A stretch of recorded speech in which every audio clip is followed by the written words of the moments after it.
What is up? We are Hey, back. hey. Let's get into it. So, Charlie, you and I have been on a journey. We've been on a journey to try and see if we can make it so that in these sessions we can knock out real quick everything that we would need to do long form content in a way that's more than just like literally working live together. Now, we still want to do the working live together, but having it be something that's actually like structured as content that makes sense for somebody else to consume, right?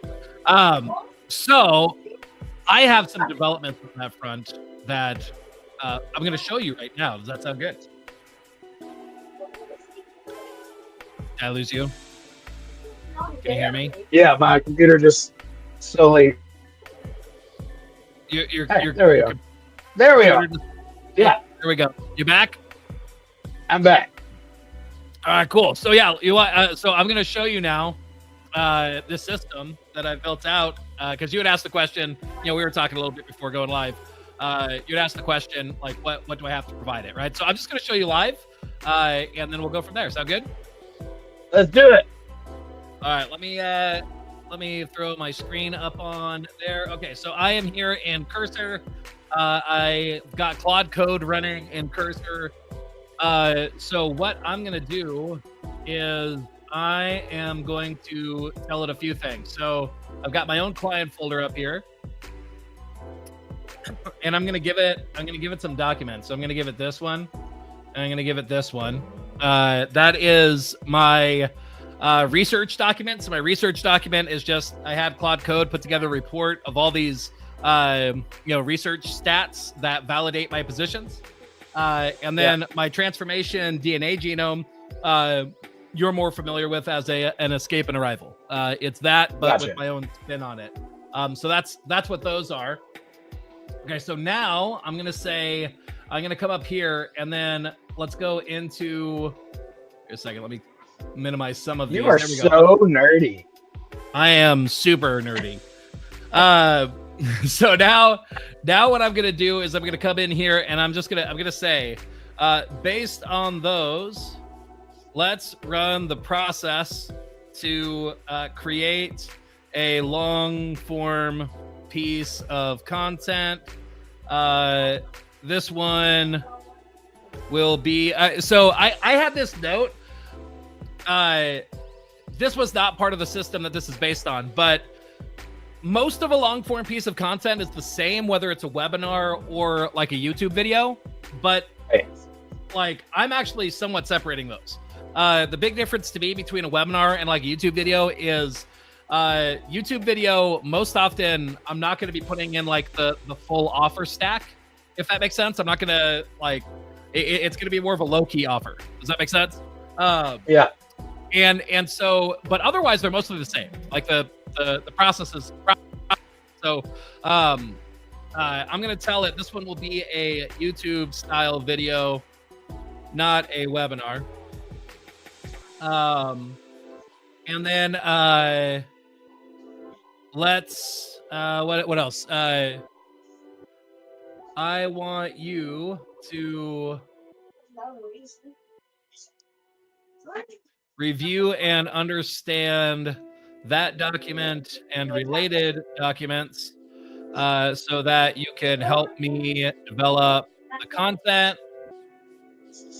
Ask me questions before starting in order to know what topic I want to build on, but give me some potential ideas you think would be a good direction.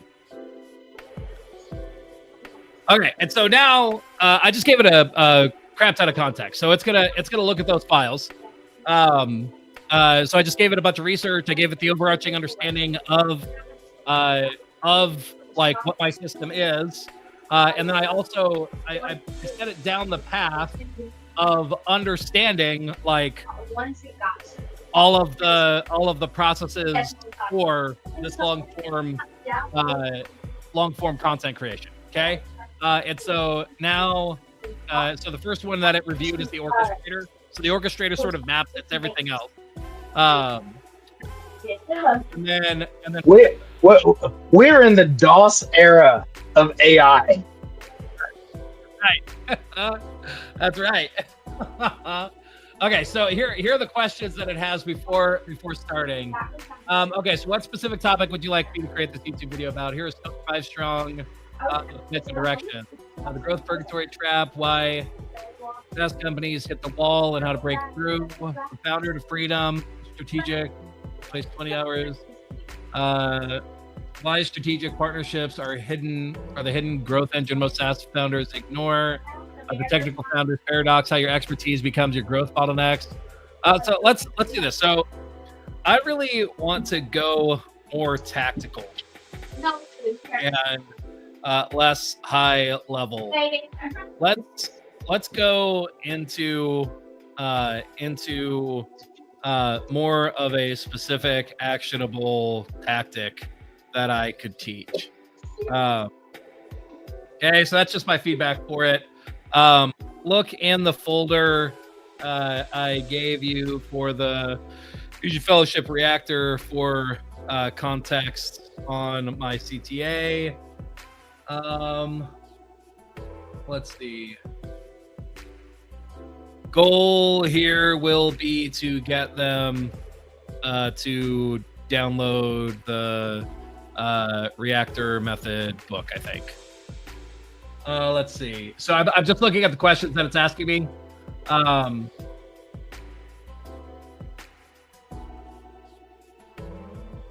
Length for this is going to be in that 5 to 15 minute range.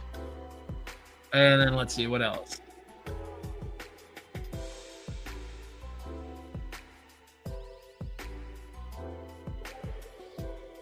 To be teaching focused, but with results / examples from my documentation. Don't make anything up. All right, let's see what it says.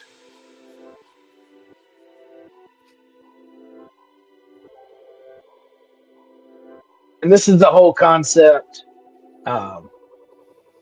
We want people to feel like they can do it, that it can be done, that they can do it, that we can help them do it.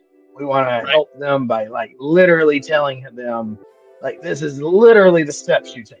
Like, we're holding nothing back. We're giving you the exact details, tactical, with the knowledge and the idea. I think it's the reality that the more we can give them everything, the more likely the right ones are going to say, you're the expert. I want to pay the expert. Please do it. Yeah, I want your help doing this. And like the other thing is like literally just understanding kind of the mechanisms around this. So like somebody who doesn't know me from Adam, they're not likely to give me like a full hour of their time, right?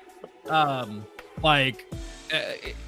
going to be harder to come by. So like just the nature of trying to shorten what I'm teaching down to a 5 to 15 minute segment means that I can reveal as much as possible in that time, and there's still going to be like questions. There's still going to be like obstacles that they run into. And yet if you give them the full value in that time, they're like, oh, you could actually help me.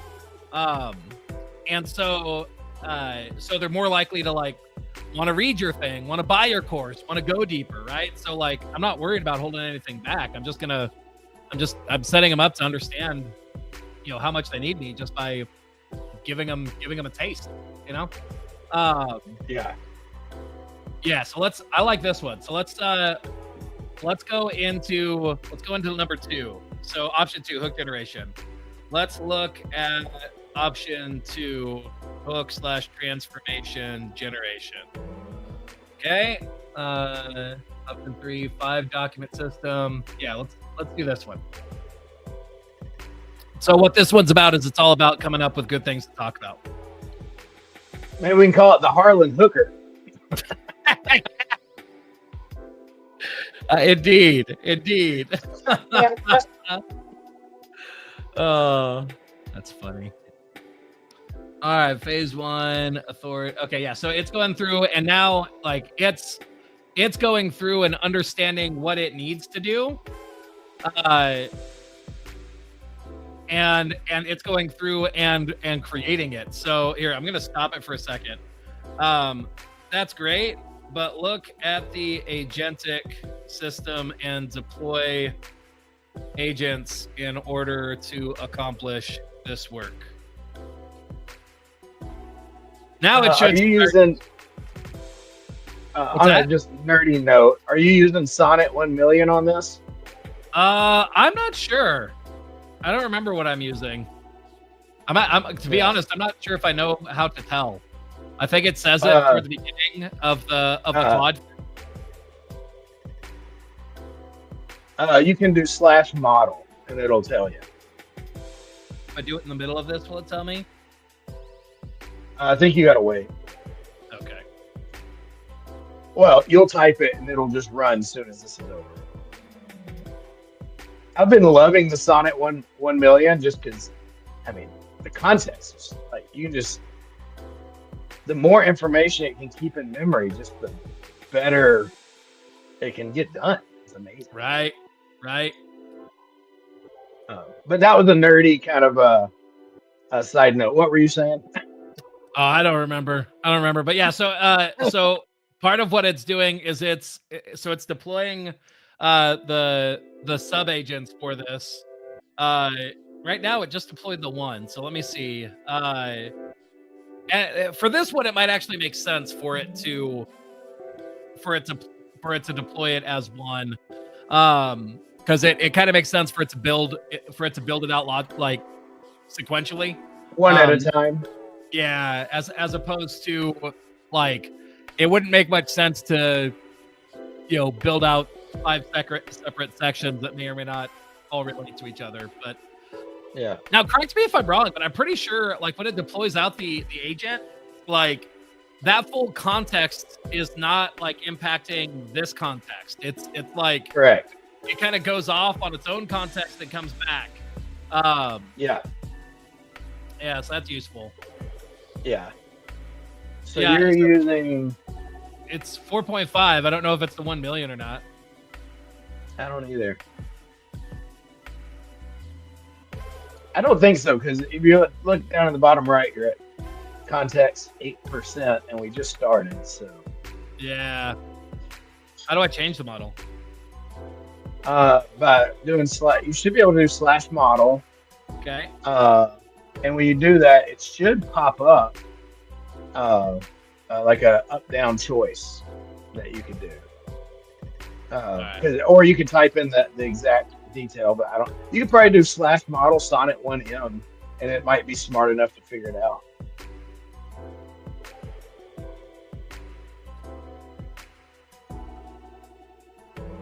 Let's see what it says when I do that.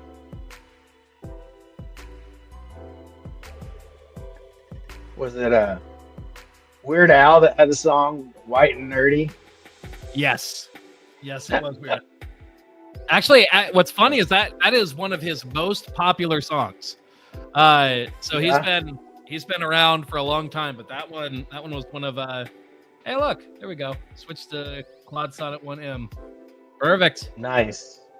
Isn't that crazy? Like, you don't have to know the exact term. You don't know the exact code. You just say it's somewhere around here. I just get to be my dum and be like, it's something like this. You figure it out, agent. Yeah. It's like the opposite of my 12-year-old. Like my 12-year-old, I have to be so specific because he will find every edge case and every way around the rules. Like right. I have to learn how to be so specific. With this, it's like I need something like this. I'm like, oh, you want me to build the Eiffel Tower out of mega blocks and duct tape? I'm like, yes. I mean that's how it worked for me to get the voice mode working. So like I went into Perplexity to do that, but I said, hey, I want to use I want to use voice mode, or like I want to be able to chat with Claude Code via voice. What can I use for that? It told me. I was like, okay, walk me through step by step how to deploy it. So I started doing it, and I kept running into problems. I was like, okay, That's not working. Give me a completely different solution. It's like, okay, yeah, how about instead of doing this thing where we download the thing that somebody else has already built, I just write a script for you in Python and we build a server that way. I was like, okay, cool. And so we did, and that one worked. So, yeah, like I wouldn't have been able to come up with any of those things. I was just like, I want to talk to it. Make it work for me. Yeah.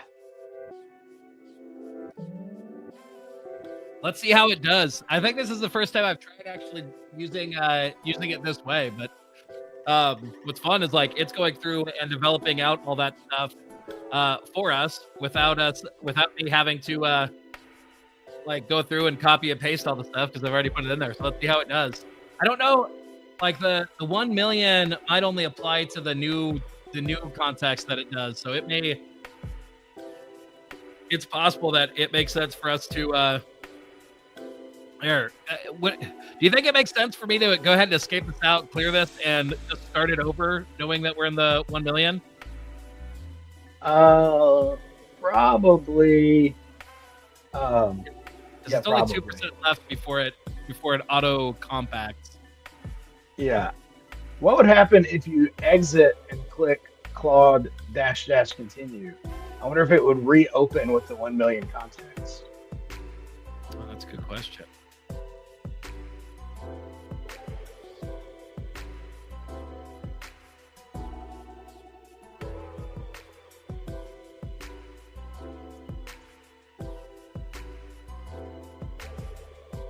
It says context left until autocomplete is at 2% still.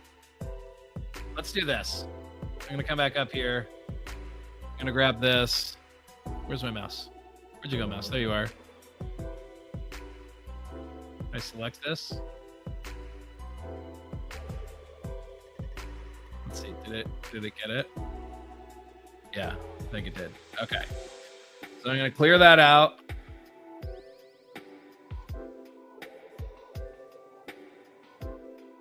Here, let's double check the model real quick.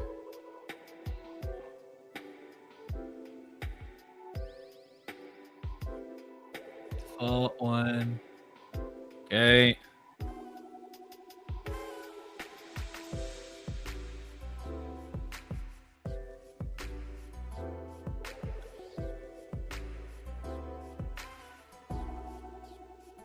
Where do you see how to set it?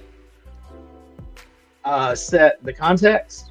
Yeah, like when you've changed it, how are you setting it? So yeah, I do /model, and it pops up, which I'm not seeing your screen anymore. And then there's just like an up down arrows where I get to choose which model I'm using. Yeah, because I have a context. Do /context. Try that. Because I have. Okay, so that's fine. Oh, so that's which version of Claude are you on? I am. You're on Pro, right? Yeah, I'm on. I pay like $100 a month for it, whatever level that is. Okay.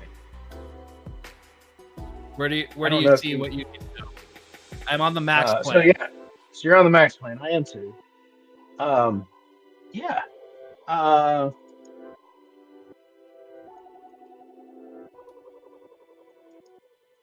Let me show you what mine looks like, if you know what I mean. 57% context usage.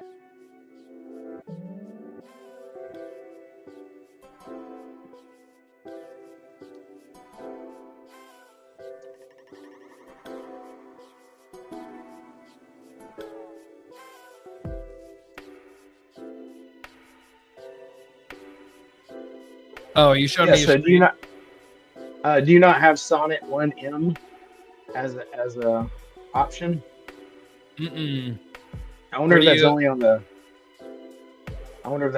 200 a month plan. It's possible. Yeah. And that's specifically in the model? Yeah. So I'll share my screen with you. Where are you at? Screen, window. I think this is it.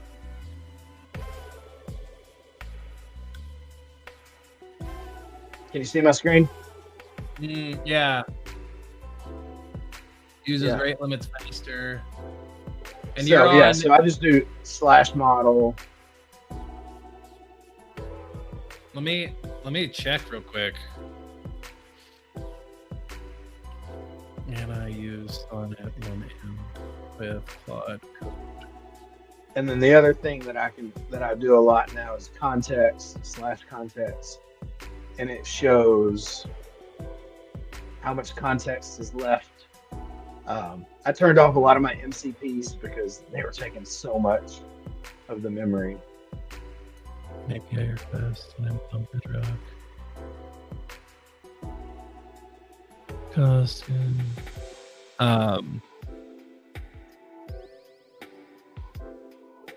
I gave you, I pasted in there as well in WhatsApp the model so you can try to switch to it directly.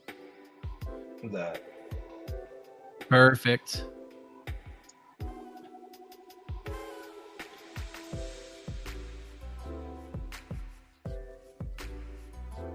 All right, let's see.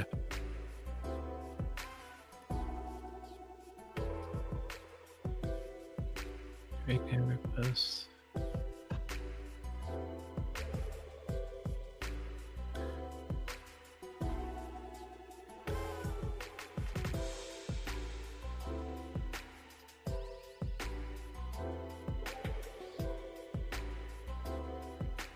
And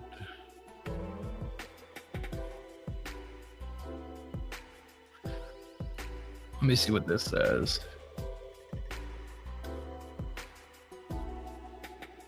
Are you setting it up using the API, or did you set it up using your login? Like, are you getting charged for the token? No, I use the OAuth login. Let me see.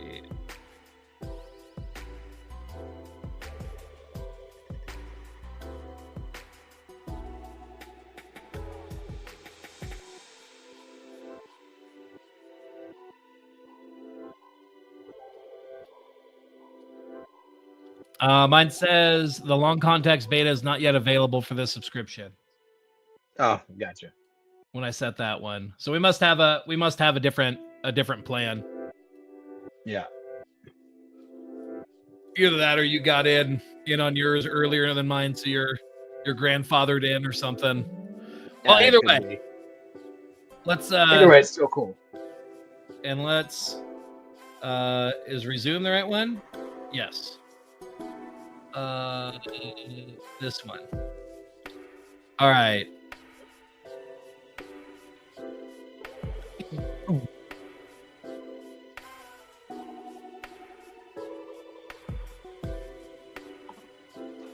What's funny is it says it did, but it did not.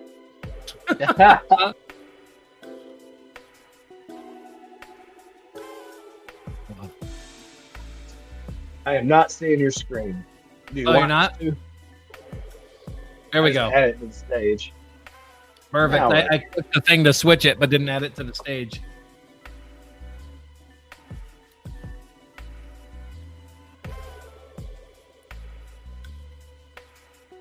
All right. So, so the idea is they've got the escape and arrival, the DNA, and it is coming up with what's it coming up with right now? What's its? You know the process that you learned in Brand Lab for the long form of like, here's the I want a section that covers this. I want a section that covers this, and then you kind of put it all together. That's what it's doing. Is it's going through and crafting the teaching, but basing it off of my escape and arrival and research document. So it's filling in the gaps based on that context. Gotcha. And instead of So like what's nice is like, while we're sitting here and doing this, you wouldn't have to, right? So like the other way of doing it is to copy and paste the stuff and like sit there and refine it. But like this is something that you could set up, let it run, and then come back to it. So it takes it a little bit of time, but like you don't necessarily have to sit there actively managing it. You could sort of let it run while you either do something else or while you're getting something else ready. But yeah, it's been like I haven't actually tried to run it live like this. So it's interesting to see how long it takes. But yeah, it's still going through. So right now, generating phase 3 belief installation content. So the belief installation content is under this idea of what is it? It's trap truth tactics. Okay, so it's saying here's the trap that most people do, here's the truth, and then here's the tactics that they actually do to leverage it, right? Gotcha. So when it's building out, so like you have like all the stuff that establishes you, then you go through and you get into the actual teaching, and the teaching is being structured with blocks of trap truth tactics. Does that make sense? Yeah. So here's the ineffective things that people believe. Here's the truth of what really works, and here's the actual how-to of how to do it. Right. Exactly. It's going to auto-prompt in just a second. And so, boom, roasted.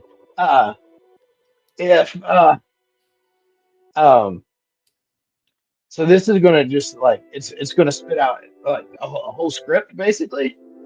Yeah. So Nice. so ultimately it should get us back like the complete content, and then we can take that, get it structured right, and be able to throw it into something like Gamma to actually present off of it.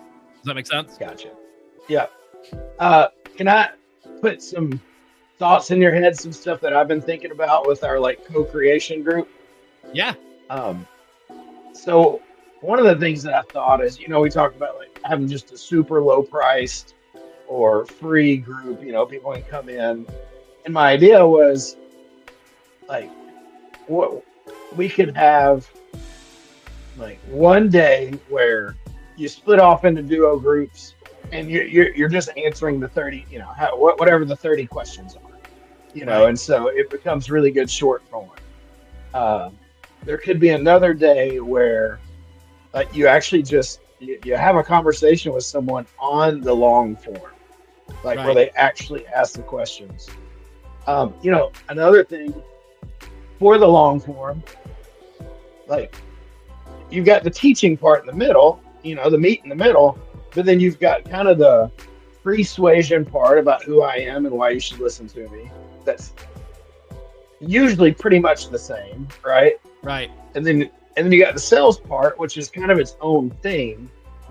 And so my thought was like, for people that are like paid, we could have like another day during the month or during the week, but like, hey, like if you're one of the paid community, tomorrow we've got the sales page day, Right. or and so the idea that, because one of the things that I've seen the hard part with Brand Lab, and it didn't make sense for me, because like there was this stuff, and you got like that really, like for the long form, there's 3 parts. There's the intro that once built is 99% the same every time. Right. You've got the sales page, which is really in itself its own webinar, Right. the sales section, like, Right. and like that's 95% the same. And maybe you'll have like you'll have like the whole pitch and a soft pitch, Right. and like those should actually be built first. Right. And then once you have that, now you can go in and answer the meat and potatoes questions for this tactic, and it's pretty Right. simple. And then you plug one, you just put it in the middle, and that's Right. the delivery. But what I noticed with the Brand Lab, we ain't gonna do it unless we're answering somebody, unless we're doing it together. Right. And it's not going to be as good either. Like there's something just magical about this conversation. I was talking to, Vanessa, my SAS coach today. And I mean, of course, like we're built for soul to soul connection. Like, of course, Right. that's why this makes a difference. Like they say, act like you're talking to one person. Well, hey, Right. I don't have to. I'm talking to Hammer Time. I am Right. talking to one person, Right. Right. Like I tell my wife, what's better than faking it? Actually having it happen. What's the context? Boom roast. I'll tell you about it later. Dinner. Cooking dinner. Yeah. Chick-fil-A again?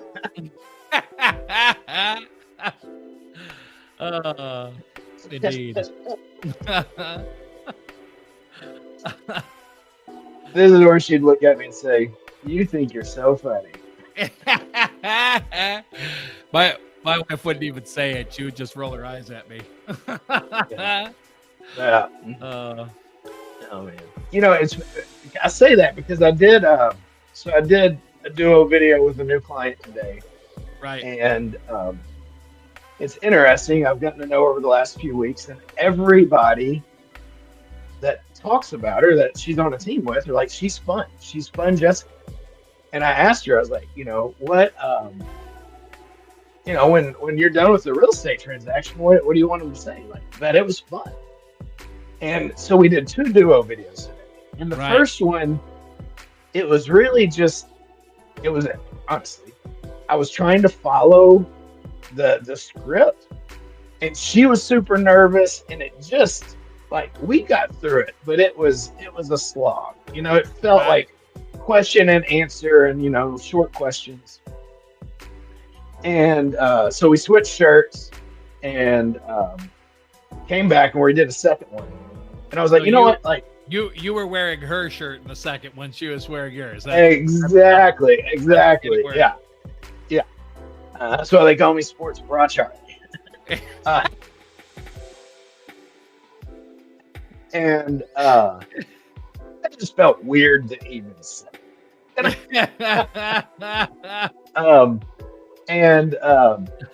So yeah, we stopped that recording, got changed, did another one, which is a brilliant tactic to do. That way you can get all your videos for a month done in one sitting. Right. And when I came back, I said, hey, I'm just going to have a conversation. I'm just going to talk about like life. And so I was like, hey, I hopped on. I was like, what do you do for fun? And I just followed my curiosity, and I told stories. And one of the things that I noticed is when I was just asking questions and not being a part of the conversation, it was very stale. But when like I'm playing and having fun, and she says something and it makes me think of my story, and like we're both listening and going back and forth, it was just life. Like it was lively. It was like that connection is there. And so all that to say, it's going like, of course, if we can create that context for you when you're building out your intro, your sales, your meat and potatoes, we're going to be able to give that transcript to your system. It's going to be much more pungent. Is that, can I use that right word? Pungent, right? Yeah, so I mean, like, so everything that you're talking about,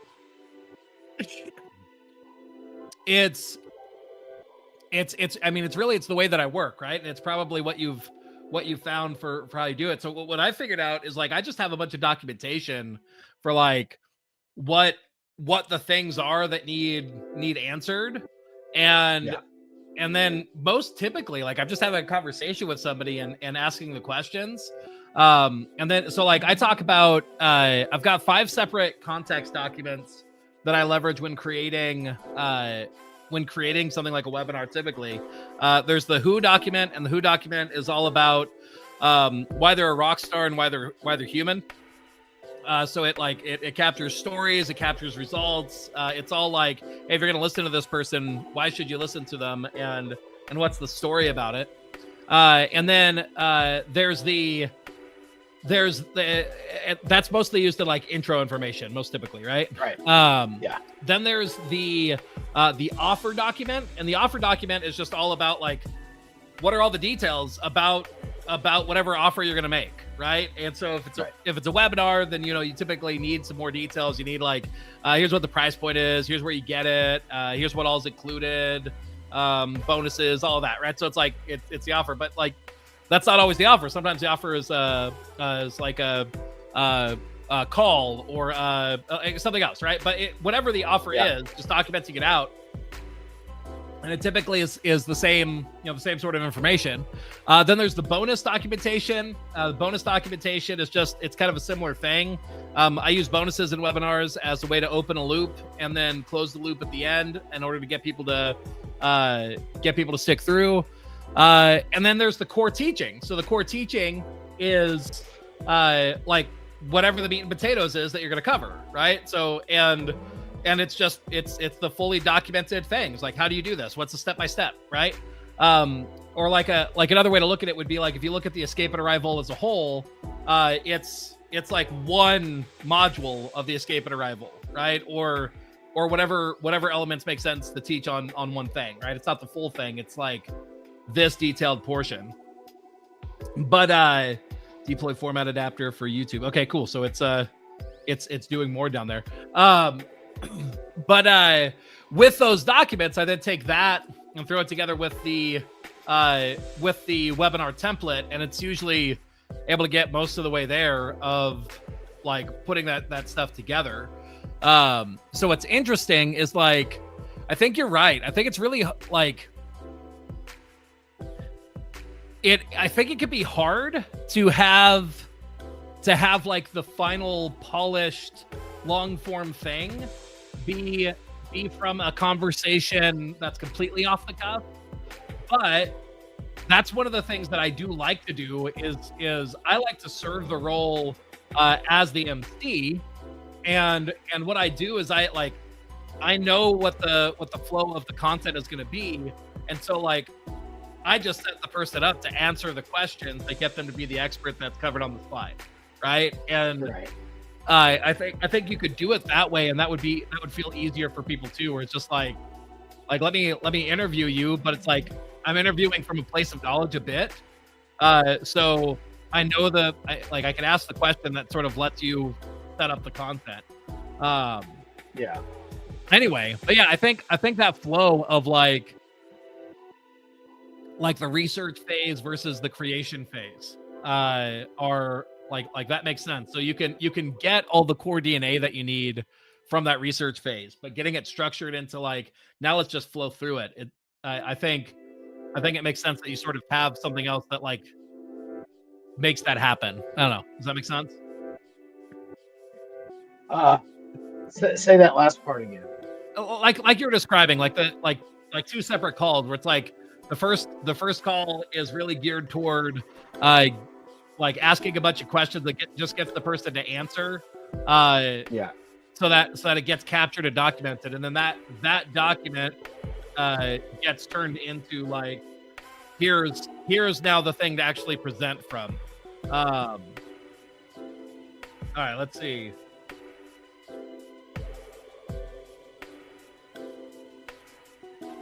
Yeah, and I can see where like, I mean, the inviting people to the community, it's almost like a freemium thing. Like, hey, we're going to connect you with, someone. Y'all are going, 15 minutes, they're going to ask you, 15 minutes, you're going to ask them. But then like people that are part of our community that do this a lot, like one, we might be able to connect them. Like what I found is a lot easier to have that conversation as a realtor with other realtors, or a software founder with other software founders, a lot more than me talking to a landscaper, or a coach to a coach. Like there's value in connecting them. And I mean, I would say the best upsell is like they hire you to work with you for 12 weeks, or, for a project. Right. And, then they see the value. Right. But yeah, I mean, like that's the reality. I think having having a community where people can like do that brainstorming. Because I mean that's really becoming clear where it's like, I don't know, it's one of the powerful things I think about this AI age is that it really does, like, if you work in the information space, like, the most valuable thing that you could do is like have a conversation with another person, just documenting like what you figured out and like all of that processing that you've done. Because like the actual turning it into something that's easy for somebody else to consume, a lot of that has gotten just drastically easier with AI. But if it's not based on powerful context from something that you've actually proven out, it's just that AI slop. But yeah.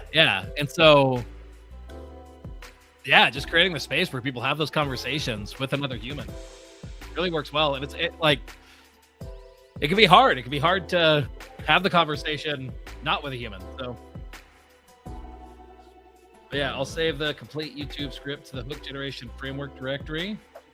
Let's see. I don't know where it's putting it. I don't think I want it to put it where it's putting it, but let's see.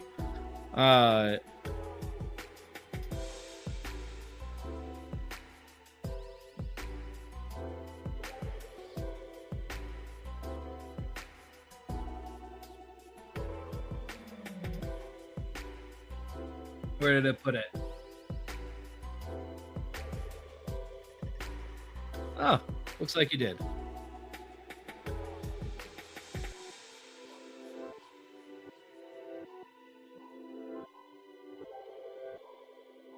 All right, let's see. Where did I put it? Core documents, YouTube scripts, validation. So I don't know if you know this. A lot of times you can hold Command, I think, and click on the file in the console, and it'll open it for you.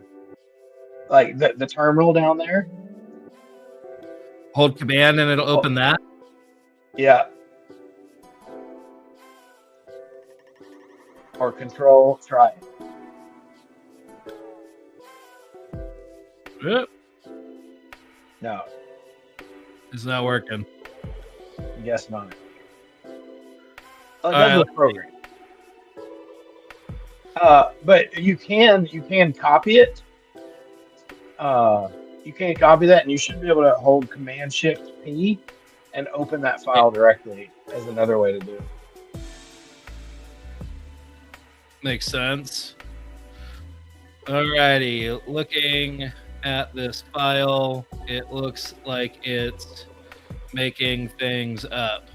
Please assess that script compared to the transformation. Let's see. Let me move this back up.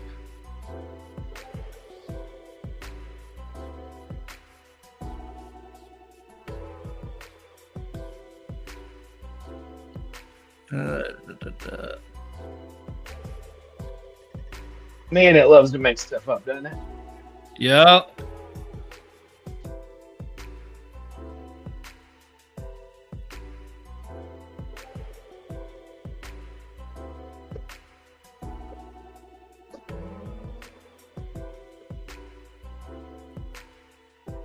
And kind of my thought, my insight about the idea of having the separate conversations in the week. Like Right. You have the intro, you have the sales pitch, and then you just have the meat and potatoes. One, you can come up with a new meat and potatoes once a week, once a month, like that's easy. But I also think, I feel like the more I ask AI to do without giving it small little pieces, the more it just gets harebrained crazy. Indeed. Pattern interrupts, which is completely yeah. So what it created is completely different than what I advised it to do. That's funny. I think the compaction probably messed it up. Yeah. I've noticed most of the time when it compacts, it's just dumb. And a lot of times I'll just like turn it, like I'll say, hey, save this information I'll close it and just reopen it and Right. just restart. Right. Yeah. Man. It's Okay. I think Let's see. Yeah, I mean, this is my first run through on trying to do it with the agent model. So we'll see. Okay, so what I probably need to do is,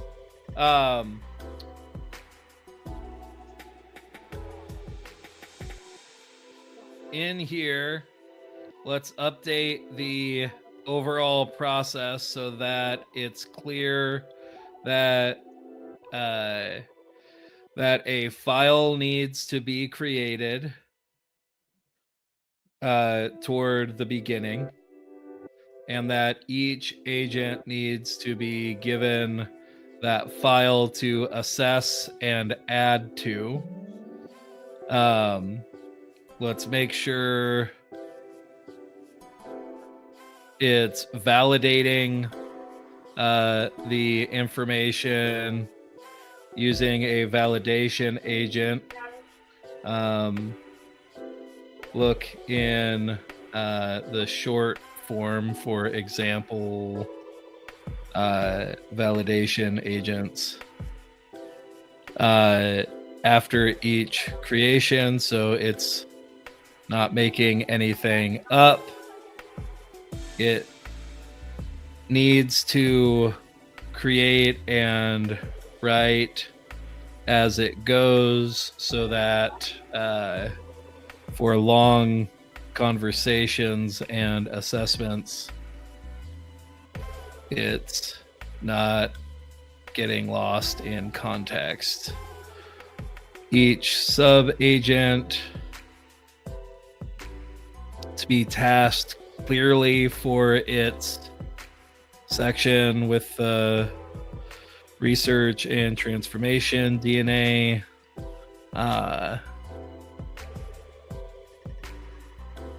To work toward the whole project, and each time something is created, it needs to be validated to ensure nothing is made up. do you know about this thing called Claude hooks? What's that? Claude hooks? Yeah, what is it? Hooks. They're hooks that Claude has. Right. Hooks. Yeah, but like effectively, what like give him the hook. Yeah. Just, I mean, what else do you need to know? I mean, it's pretty clear. They're hooks. And they're in Claude. They're in Claude, and they're hooks. Oh, that should become a perfect little clip. Claude's got these hooks where you can say the issue with generative AI is that it just goes off crazy. And so you can set these parameters of when this happens, before you do it, run this other thing every time, or run this other thing at the end. So you can probably, because you've got your thing that says, hey, double check and make sure that you're not making stuff up. So I think you can probably build some kind of hooks in there that whenever it's done, it runs your, make sure you're not making stuff up rule. Yeah. And so how do you deploy on the hooks? Because I just set it up so that each agent is sort of given that instruction. I don't know. Yeah, fair enough. You got to Claude code and say, hey, how do I use Claude hooks? Eventually we need a project file that documents the overall map of what needs accomplished and tracks that as it's being created by agents. So I'm pasting something in WhatsApp for you. Looks like you can say, here's a hook that either pre-tool use, post-tool use, or when a sub-agent stops. So you would probably use that, right?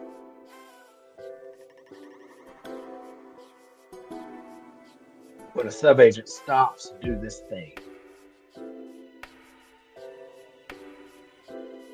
But really, we just ask Claude, how do I use this, right? Right.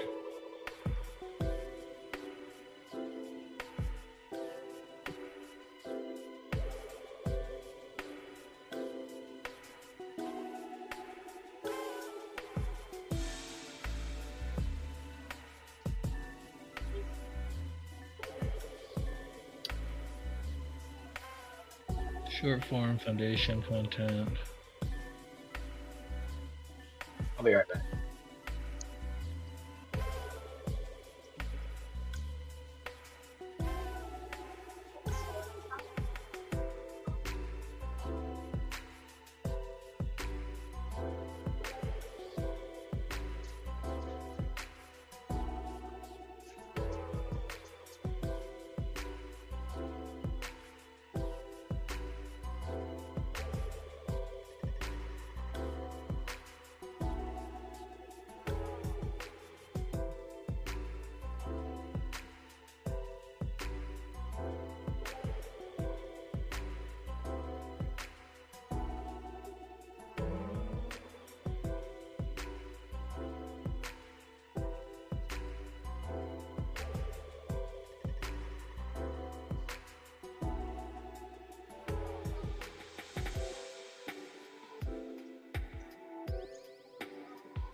So what it's doing, it's going through and reworking the system based on some of what we just found. We'll see how it does.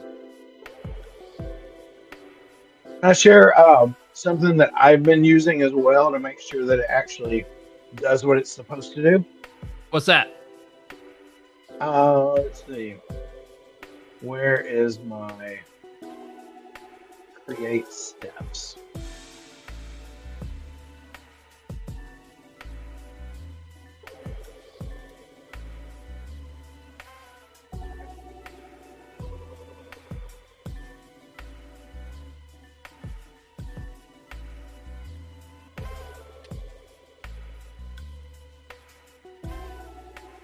So I'm going to share my screen. Yep.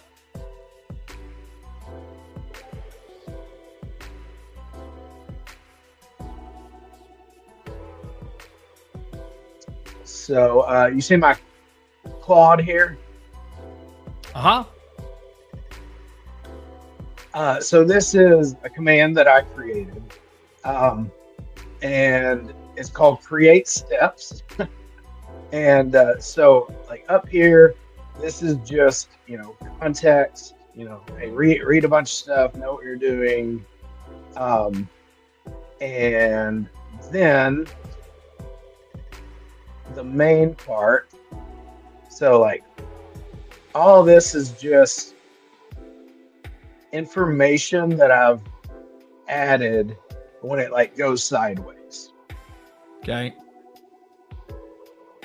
But this is the main part. I've got a step template.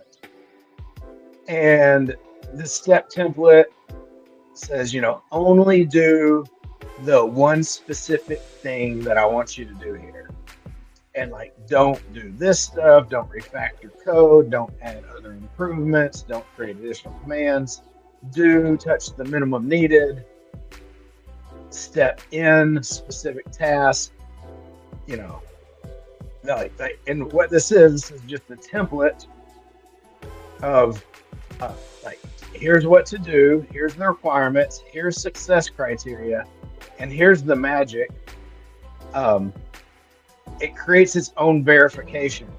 So it's got to create a way to verify that it's actually done what it says, because otherwise it was cheating and it like wasn't doing it. And it also says next step. So this is my create steps function. And if I show, like, let's see, what's one of them that it's done? This was one that I had yesterday, caching prompts. So this was the steps that it created. We've got phase 1. You can see it's been marked off, so it's done. Right. And so what I do is, like, in these steps, I've got the whole thing. And then here's the verification. Like, it can't move to the next step until like this verifies, and then it moves to step 2. So the main thing is I've got this command that creates this step-by-step template, and it verifies that it's done before it moves to the next. And then I've got another command called execute steps, and I duplicate a lot of the same stuff. And this whole thing, it just told go through all the steps with the sub agent, find the next one that has an X or it doesn't, before, after, do it. And that's worked really well at keeping it from going sideways. Like, I'll let it run for 30, 45 minutes and it'll be really solid with this, because each sub agent only has one step to know. It reads the here's another one. Like, it's a really small piece, and so I wonder if there's a way that we can break what you do down even further, so that you've just got one little piece at a time.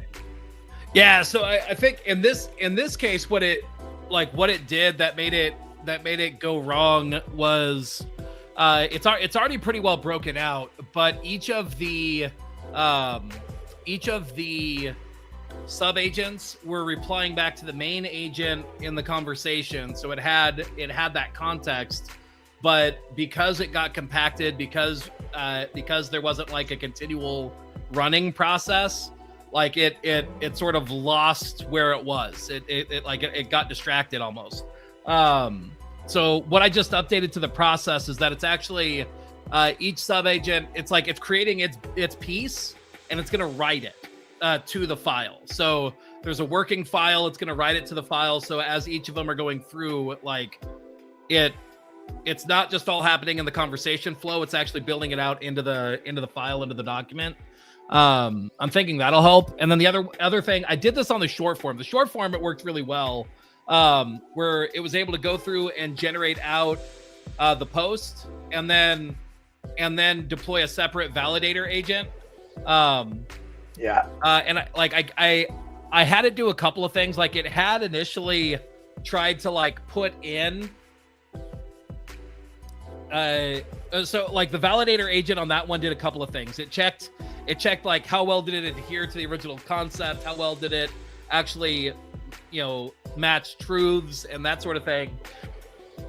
The first agent tried to produce like a report of that in its document, and that was throwing the second one off because it was like, oh, look, I already have all this information about what's accurate or not. I'm like, no. Like, you just produce the thing. You are the source of truth. You're checking. Anyway, but yeah. So I think in this case, I think it's more a matter of it needs to be more modular. It needs to deploy on this portion.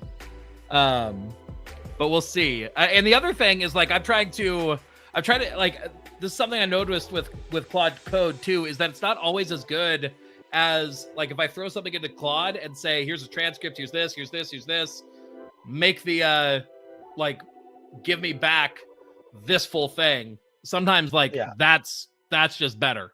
But I'm trying to see if I could set it up so that it's just an automated thing rather than having to throw it in and run it that way. And so I've got a couple assumptions kind of with that. I think they're directionally correct. One, it's the duplicity concept with Michael Keaton. Like, sometimes I boot up Claude and it's dumb as a rock. And sometimes I reboot it and it's smart. So, and the Claude programmers actually do this. A lot of times they'll have it one shot of program, and sometimes it's great, sometimes it's not. And so they just like crash all that and start fresh. And so I don't just type /clear. Like, I literally close it out and I reopen it brand new, because it's almost like, I mean, it's like a new baby wafer. You don't know whether it's smart or not. do I got the dumb Claude baby or the smart Claude baby? That's right. So that's one of the, like, my working assumptions is like, I've been getting asked too recently, like, how are we doing on a scale of 1 to 5? And I'm assuming that if I tell them that they're doing bad every time, they're going to give me the best processing power. That's funny. And how are we doing? You suck. Make it better. Like,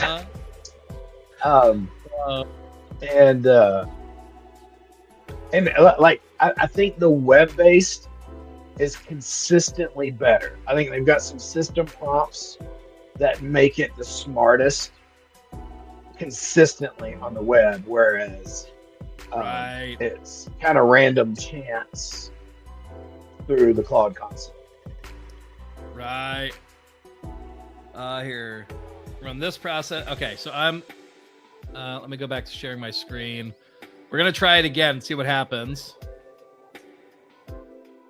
There we go. Add to stage. Okay, run this process for Zach Hammer as the client. His transformation DNA, genome.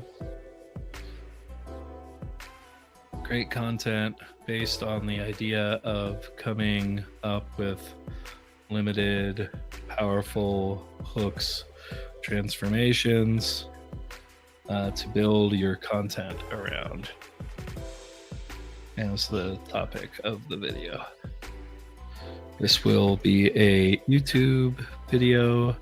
CTA is for the reactor method book.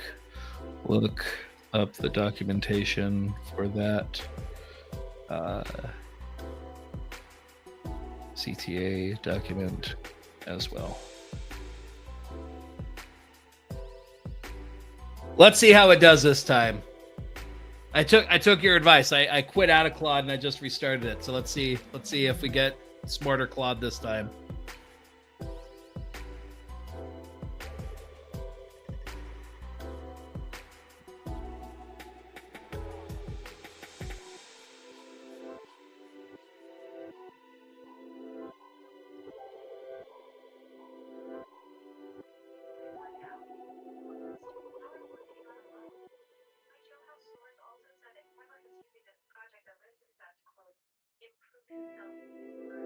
Update the to-do list to begin executing the content creation process. So let's see how that does.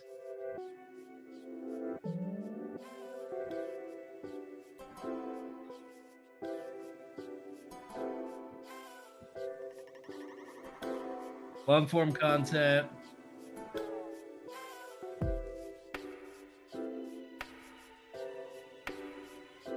Yeah, that's fine.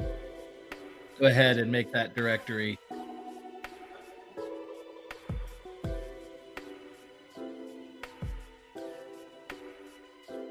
There it goes. All right, so now we've got folders that it's creating to create the content for each of these sections.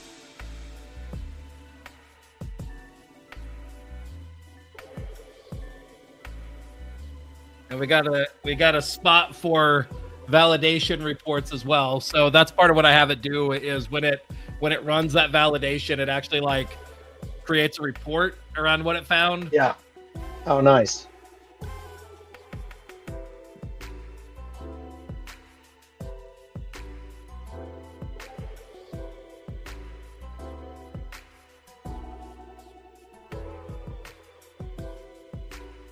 Why is... Oh, okay, yeah, no, it is.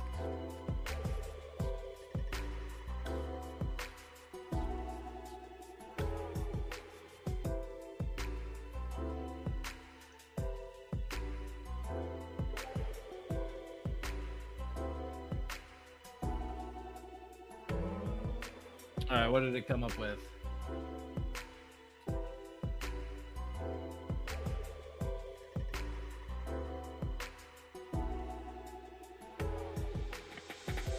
There we go. Now it's tracking it.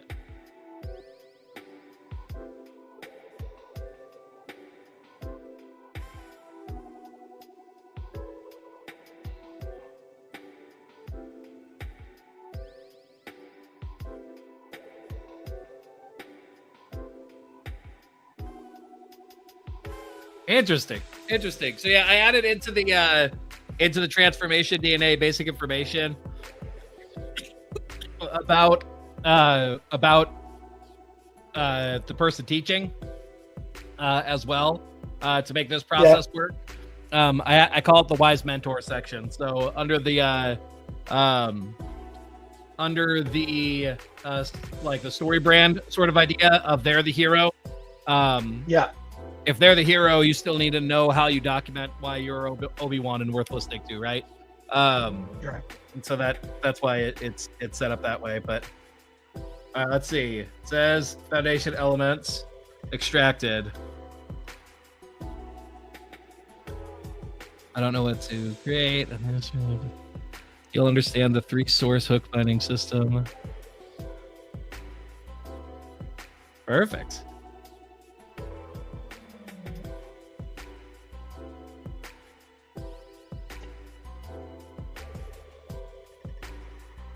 DNA section 5, phase 3 outcomes, core methodology, personal story, process extraction, industry expertise.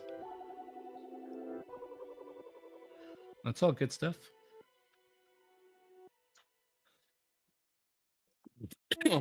Yeah. So would you take this? Could you convert this into like the questions that Brand Lab has, or is that like something different? Like, how do we take this and like? So this is specifically for the long form. So the long form is like in their process, it's after you've already done the escape and arrival, right? And so what you're feeding in, it's that spreadsheet where it's like, hey, go through and fill this out, ask me questions or whatever. Like I just already have the questions answered is the idea. Gotcha. Like that, getting those questions answered is part of getting the escape and arrival documented properly. Gotcha. So in the way that I'm doing it. So what this is doing is this is sort of building it and saying, okay, based on this evidence that I have in front of me, now let me create this flow based on like these story beats that I need to hit. Does that make sense? Yeah. Gotcha.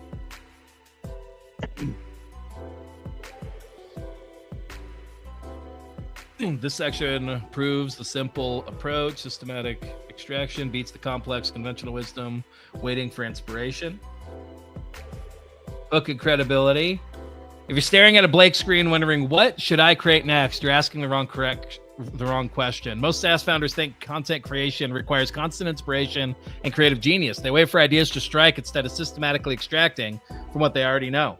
The truth is you already have 20 to 30 high-value content topics sitting inside your head right now. You just need a systematic framework to extract them. In the next 20 minutes, I'm going to show you the exact 3-source hook binding system I use with SaaS founder clients. The same system that helped one founder go from I don't know what to post to having a year's worth of prioritized content topics in a single afternoon. That's pretty good. That's a well-structured hook and credibility. Yeah. Going into the credibility stack. This isn't theory. I've used the system with SaaS founders to generate 1,207 virtual summit registrations with zero ad spend, reduce lead acquisition costs from $100 down to $50 through systematic content testing, create 10 high-performing webinars that consistently pull 100 to 200 registrants each, help founders go from sporadic posting to 5 to 7 weekly content, 5 to 7 a week content with complete confidence. Those are all true things mined from my stuff, right?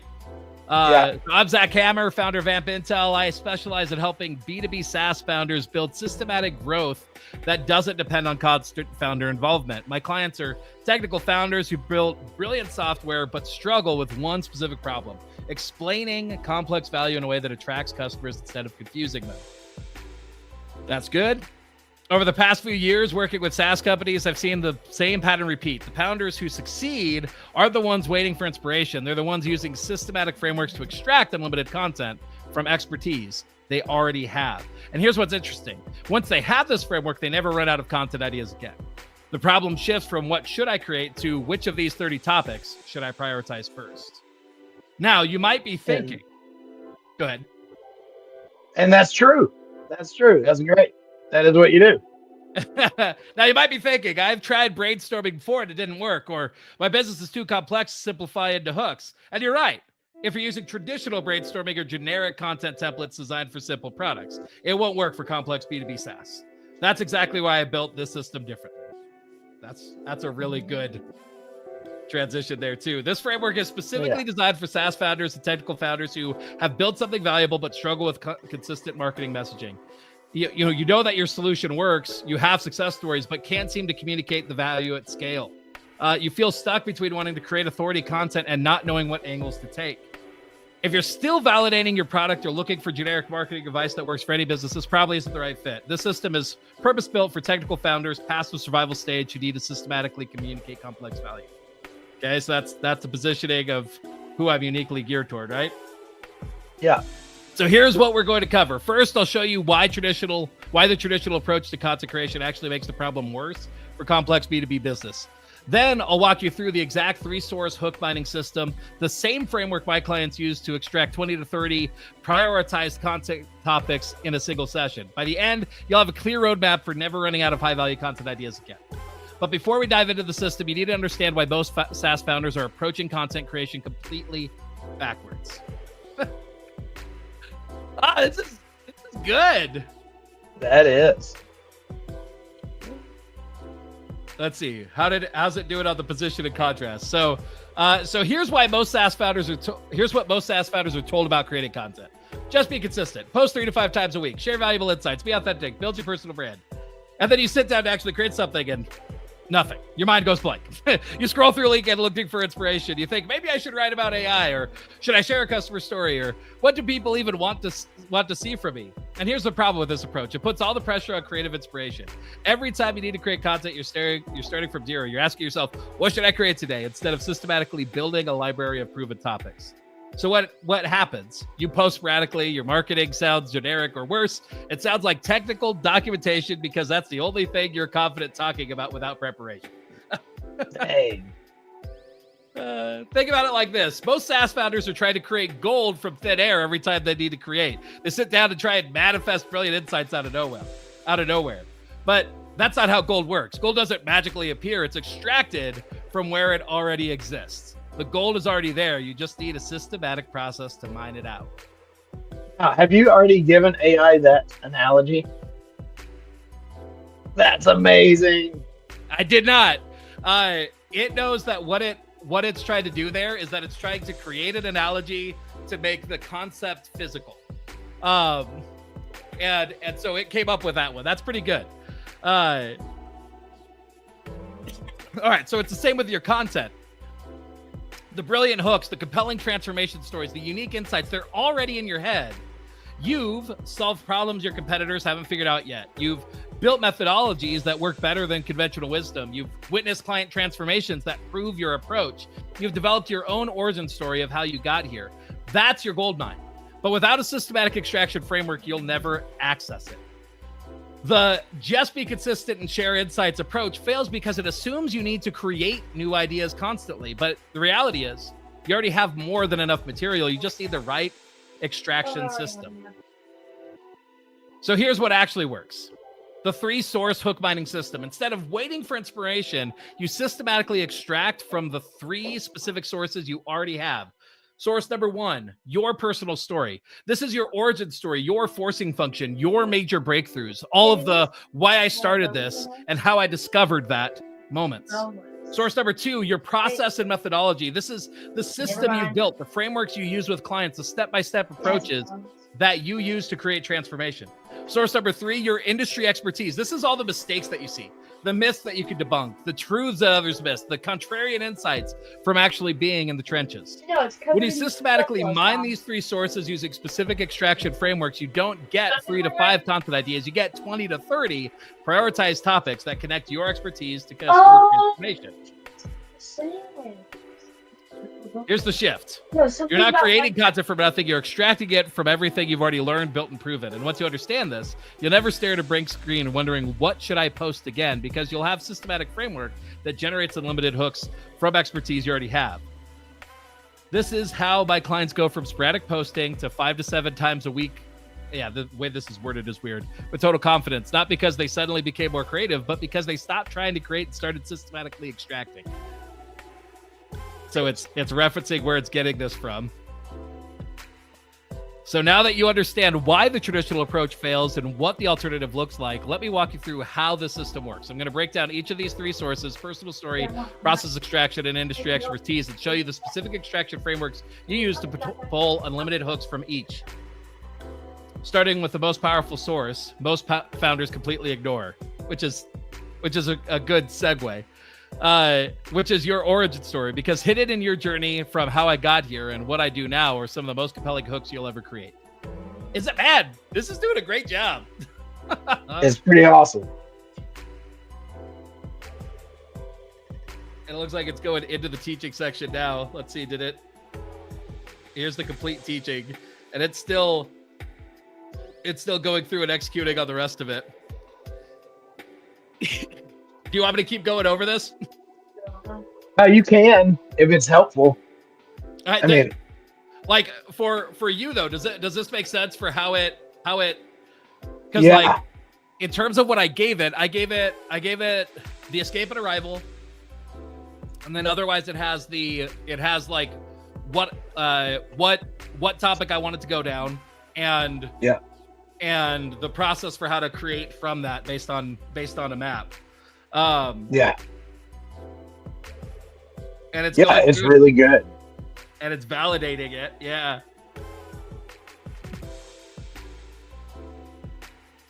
Oh man, unlimited hook system. Let's see, closed section. Okay, so let's see how the teaching portion went, because this is the part where we'll see.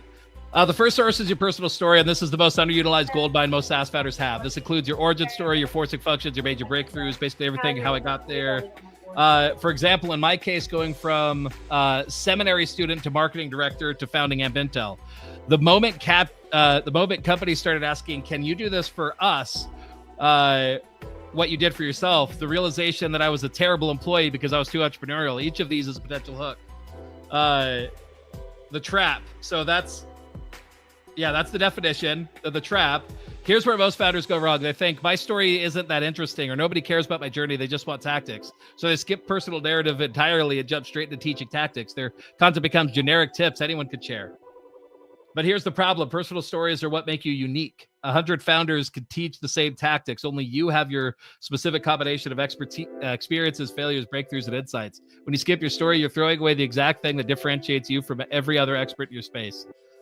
The truth, what actually works. The truth is your personal story hooks are some of the most powerful content you'll ever create. Why? Because people connect with transformation journeys. They don't just want to know what you do. They want to know how you figured it out, the struggles you faced, the moment everything clicked, the forcing functions that made you discover what works. Think about it. When you share the moment I realized I was a terrible employee, that's not just a random story. That's a belief-shifting insight wrapped in a relatable narrative. SaaS founders who feel trapped in founder-led operations immediately connect because they're experiencing the same tension. That single hook becomes your authority positioning, your relatability, and your unique insight all in one. This is exactly how I've helped clients generate. Yeah, I don't know if this proof point makes sense for this one. Yeah, interesting. So here's how you systematically extract hooks from your personal story. So this is the tactic. So we went from definition, trap, truth, and then now we're going into the tactics. So tactic one, map your journey timeline. Create a simple timeline from where you started to where you are now. Mark every major transition, failure, breakthrough, and forcing function. For me, seminary student, marketing director, real estate growth hackers, AMP Intel SaaS focus. Each transition is a potential hook. Tactic two, identify your forcing function. What forced you to change direction? For me, 5 kids created exponential pressure to find something more scalable. That's a hook. How 5 kids and exponential pressure led me to discover the systematic approach to SaaS scaling. That is a pretty good hook. Extract your terrible truth moment. What did you discover about yourself? I was a terrible employee. Became a hook about founder dependent businesses and entrepreneurial DNA. Tactic 4, mind your integration breakthrough. What seemingly opposing forces did you learn to integrate? For me, ministry calling plus business success. The hook being the revelation that changed everything. I discovered you can honor your faith and master business. Each of these frameworks generates 3+ hook ideas just from your story. Quick win right now. Pause and ask yourself, what was the moment I realized I needed to start this business? That single question will give you 2 to 3 compelling hooks immediately. I love the really terrible truth. I've never heard that before. And it's pretty amazing. I love the terrible truth. Right.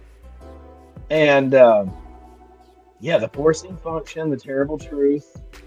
I think tactic 4, we need to come up with an alliteration. You got forcing function, terrible truth. We need that for 1 and 4 there. Right. And but yeah, and it made all this, and it's all you. Yeah. Right. Yeah.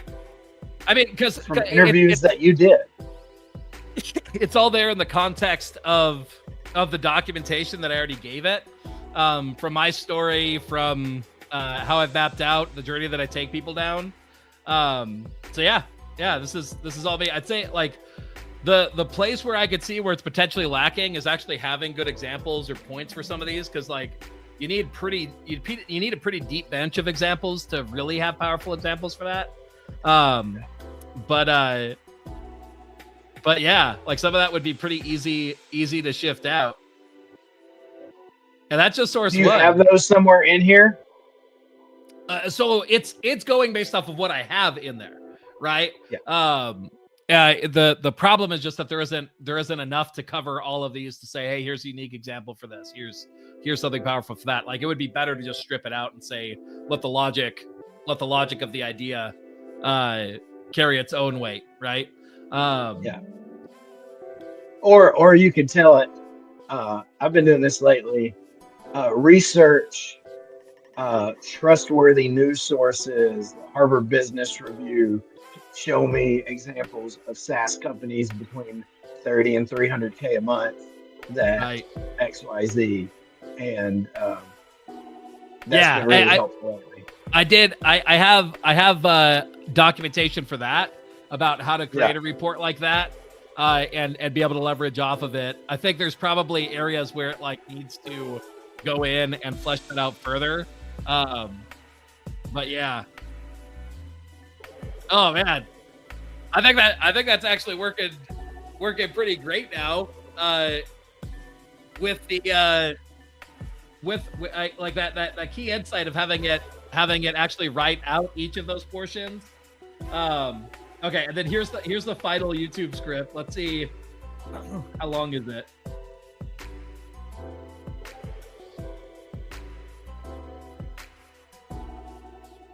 Interesting.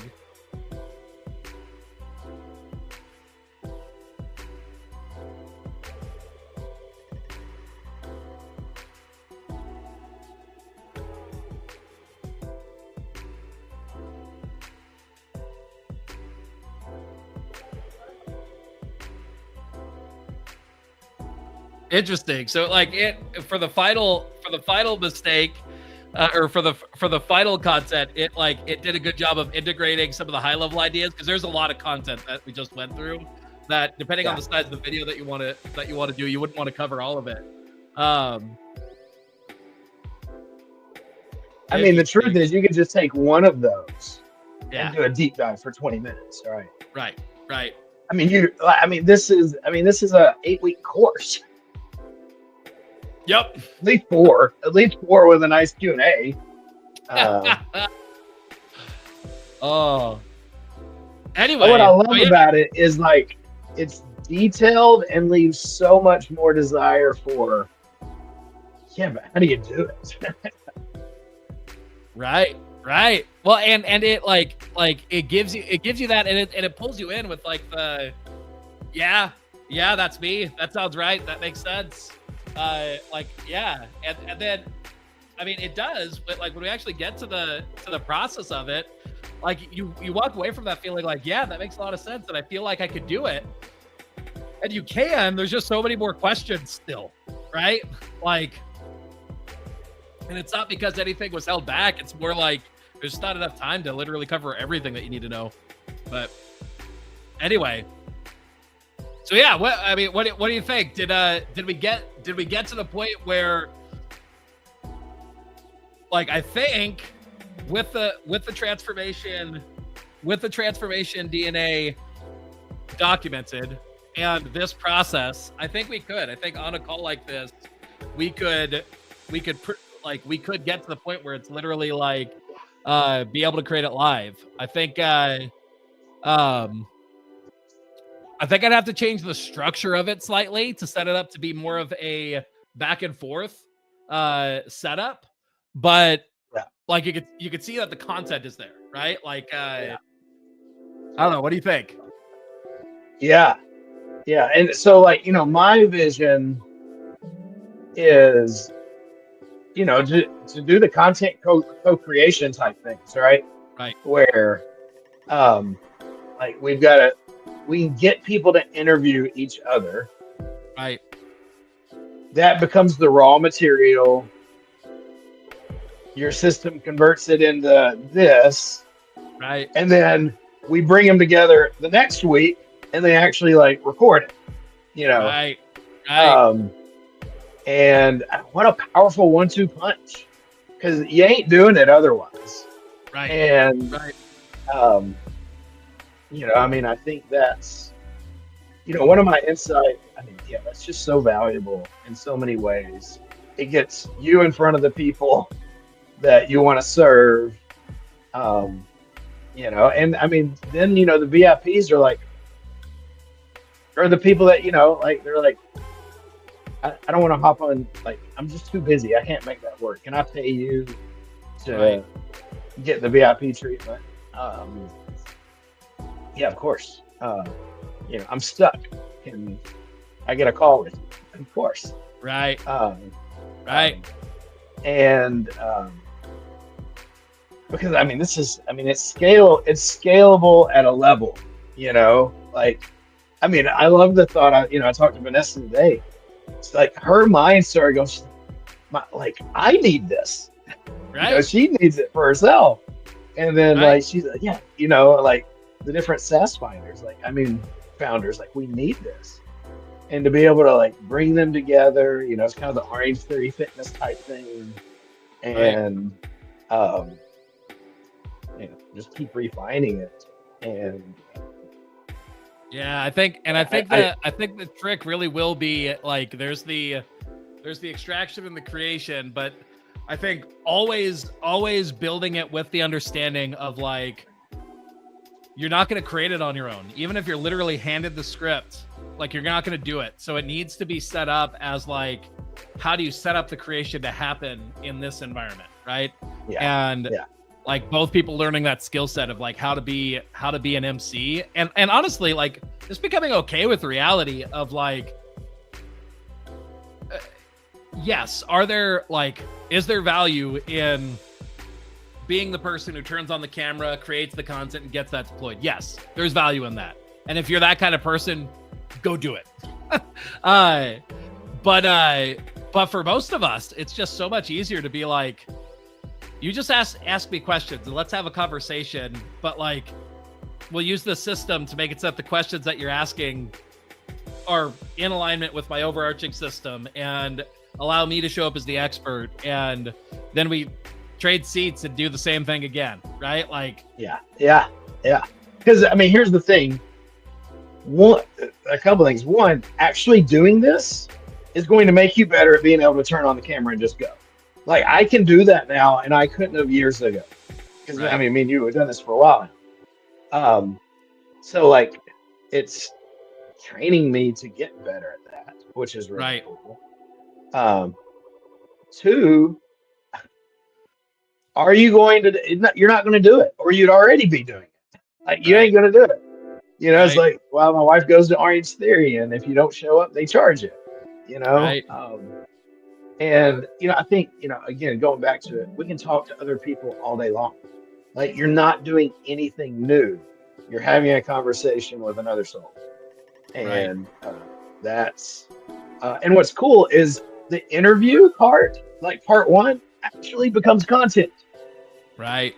Yeah. So like you're not like wasting time. You imagine the time most people spend trying to build their webinar. Like 8, 10, 12 hours. Here, it's probably 30 minutes, and that becomes content. Like, how cool is that? Yeah, because you can extract the clips out from it, and so there's so there's still content in there. But like, then from that, you have like now it could build it into the thing that you're just like, okay, now we need to deliver this in this framework, in this structure. Yeah, I love it. Yeah, and I mean, you set out and you took the raw information and built it into just an amazing, well, it's your webinar that doesn't suck, that doesn't feel cringy, that like helps and gives value. And, I mean, as you do, I mean, that is your amazing system. So we can plug that into Gamma or something like that. Yep, and just get it to throw in some slides. Yeah, I think so. Like for me, my next steps on this one will be to, I need to essentially come up with a V2 that's like, okay, here's what you need to set up though. Come at this from the standpoint of like, what are the questions that somebody needs to answer to give all the context that's necessary to then go to step 2 and actually create it. I think you still want the transformation DNA if you have it. But like, there's probably some things in there where it's like, you could specifically call to mind, oh, this example, it might be able to fill in some details, but then, and then the 2 roles of, you know, interviewer for sake of research, and then interviewer for sake of MC, which are different, right? Like the interviewer for sake of research is all about just getting them to answer from their point of view, possibly asking clarifying questions, making sure that things are well understood. But the MC is more about asking the right question that just allows them to show up as an expert. And they're a different style of question, but I think I think that's part of what's needed for people to actually create the content, right? Is knowing how to do that and like training people up on that role. Yeah.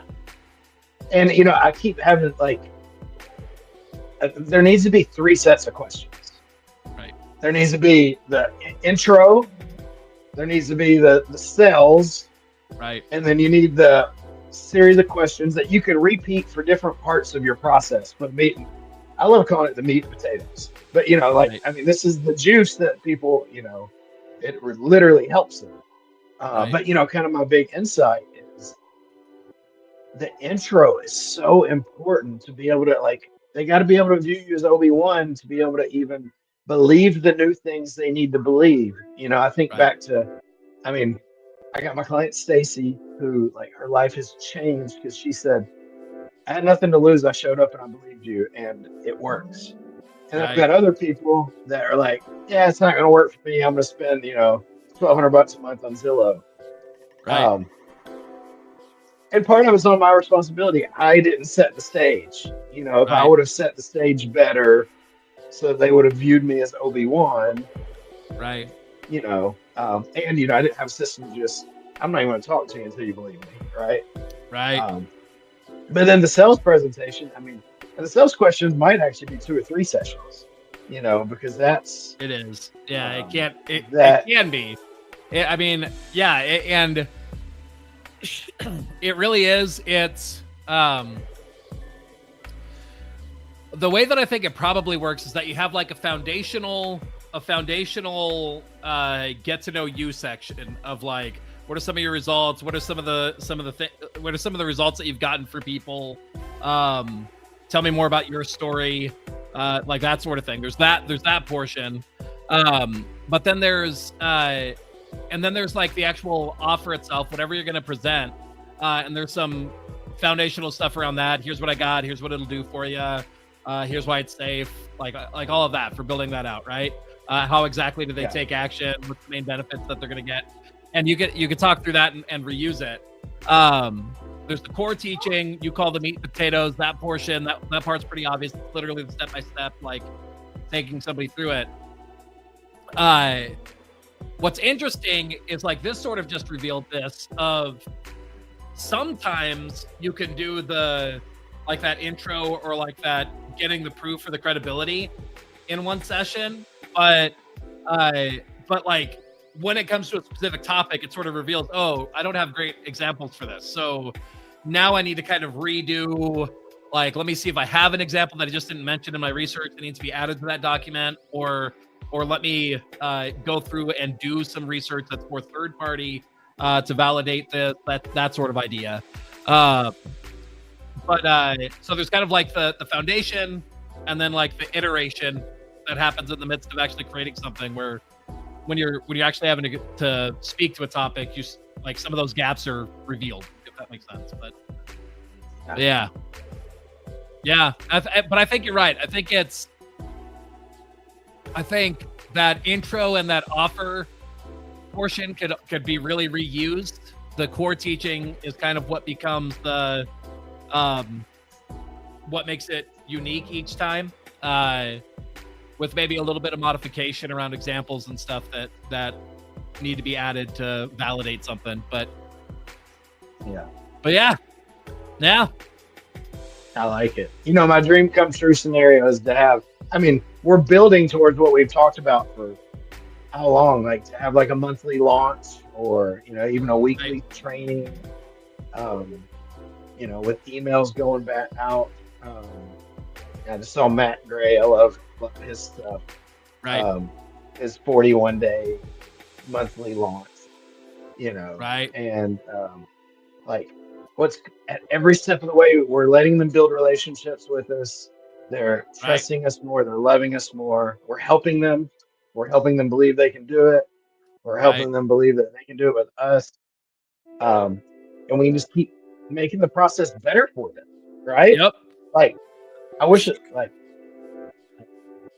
I need a marketing process because I want to spend all my time serving my clients. Right. Like that's the purpose of it. I love it. I like what's happening. Me too. Yeah, I think it's not quite there for our end goal, but I think this was valuable to see like what's it capable of, the process look like to get it there, and like part of what we'll ultimately need is, I think, like, I don't know how to build this part out. I've got the logic here, but I think part of what needs to happen is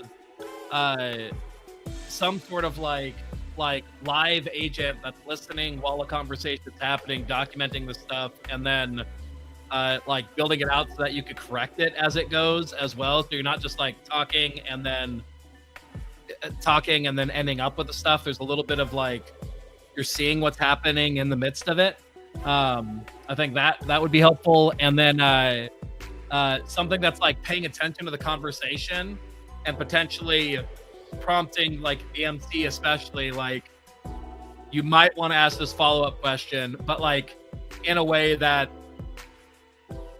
it's not how to describe it. It's not like they're